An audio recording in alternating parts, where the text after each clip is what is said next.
Hello there! You probably know a lot about fashion by now and learned a lot of new phrases like sustainability, ethical and circular fashion, and know what fashion revolution is. Now let's look into child labor. Come along to this journey with me. Child labor is work that is mentally, physically, socially, or morally dangerous and harmful to children or interferes with their education. It is work, therefore, that deprives children of their childhood, their potential, and their dignity. In this lesson, we will learn to understand what child labor is and how it's present in the textile industry. Do you remember your childhood? What does it mean for you to be a child? How is it different from being an adult in your surroundings?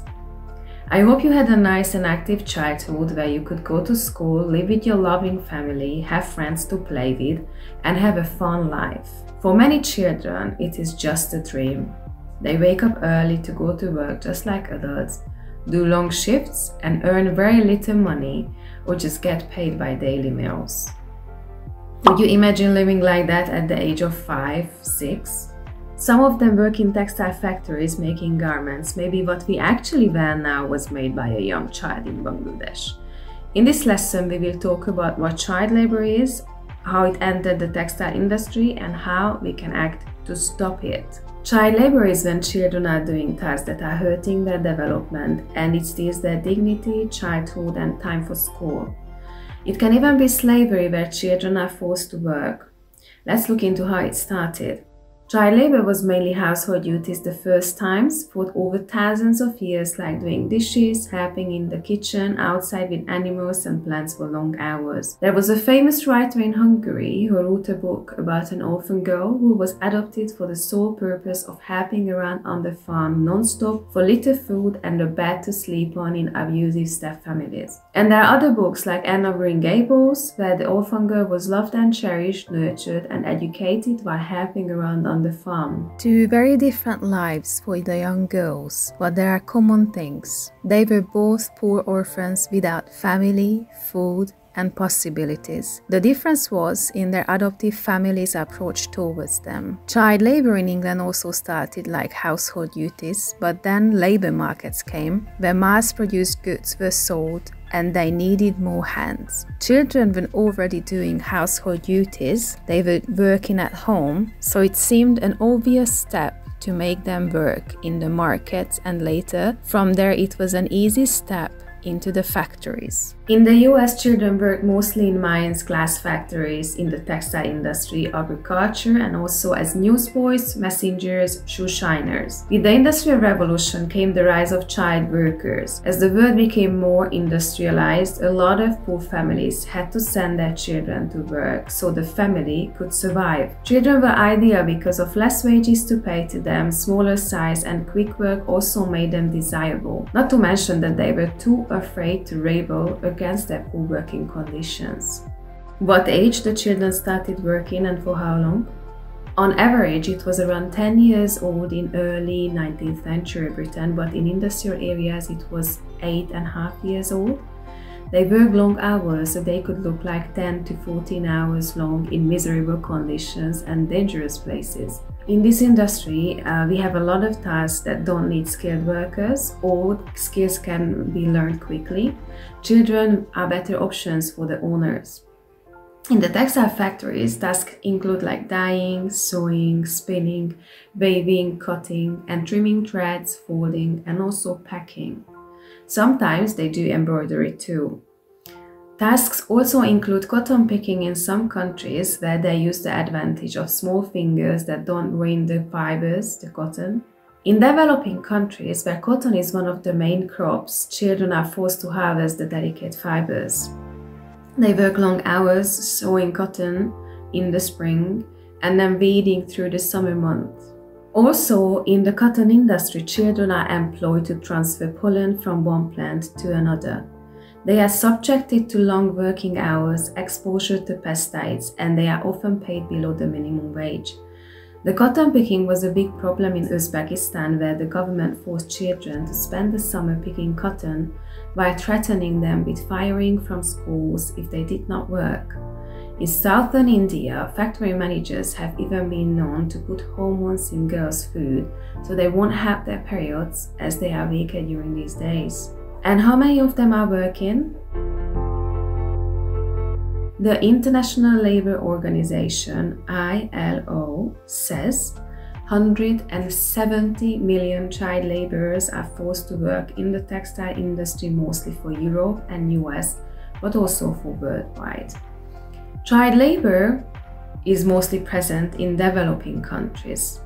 It actually looks like around 10% of the labor force in the Middle East, 2 to 10% in Latin America and Asia region. Sub-Saharan Africa has around 26% of child laborers aged between 5 and 17. 152 million child laborers were estimated in 2020. Compared to millions of kids working, the number of laws and regulations against child labor is extremely small, and legislation is often forgotten where lack of food and schools still exist.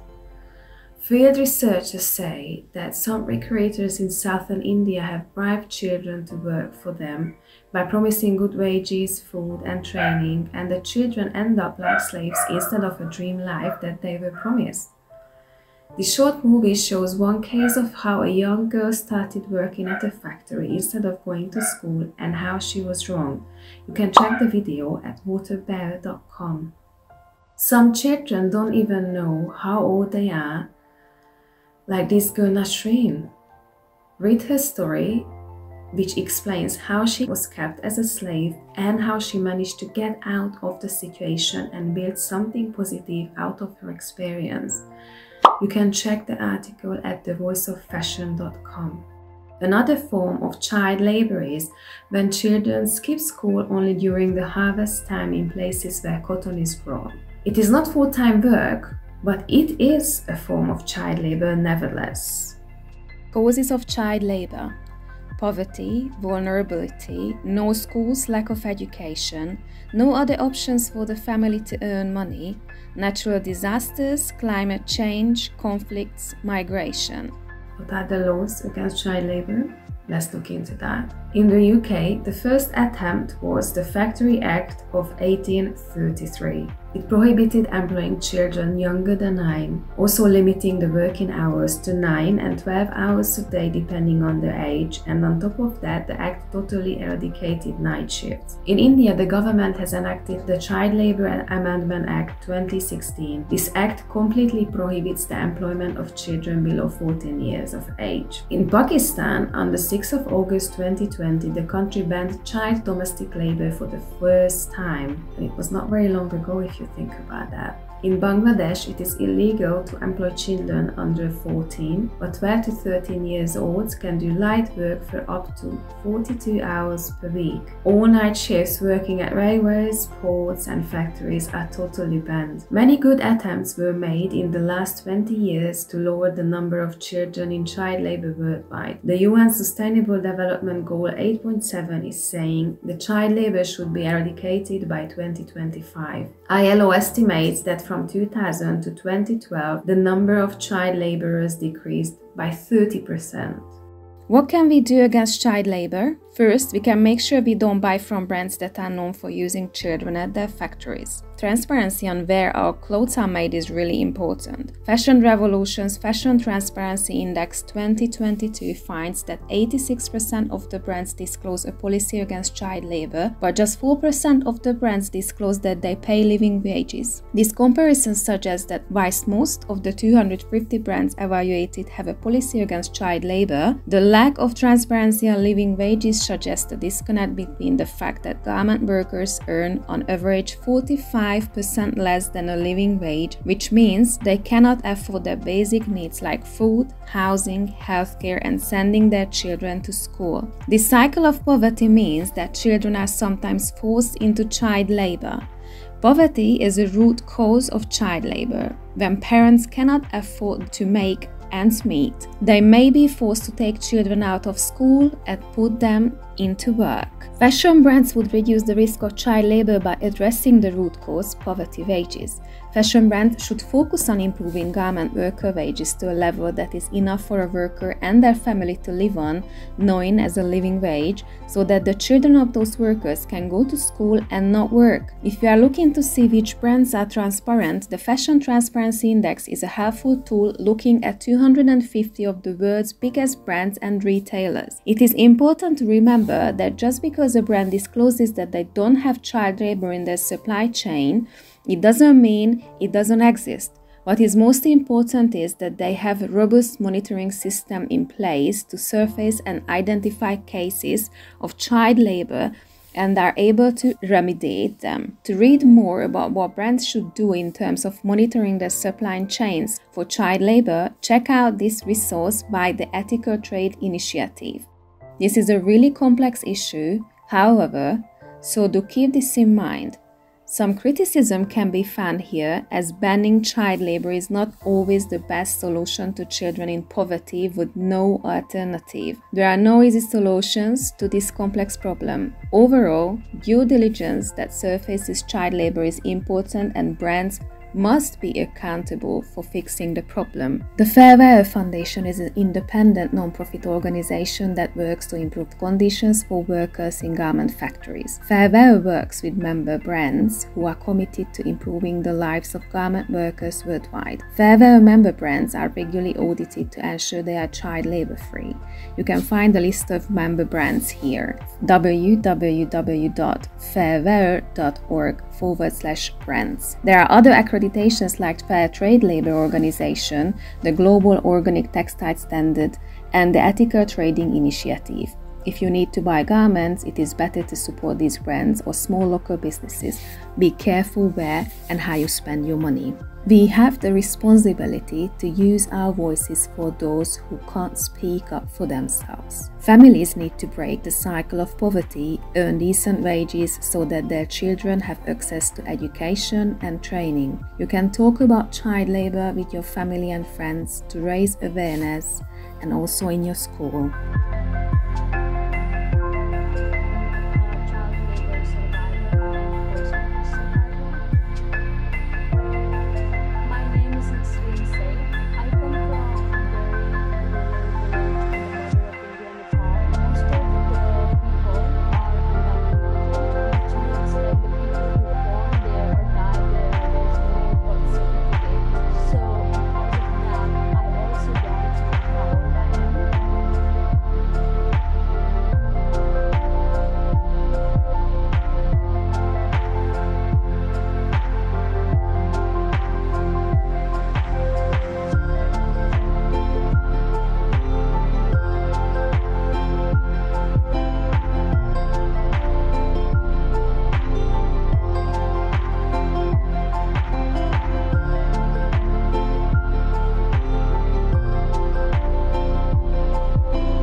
In this lesson, we have learned about child labor, how the textile industry is employing children, and what laws are there to stop this.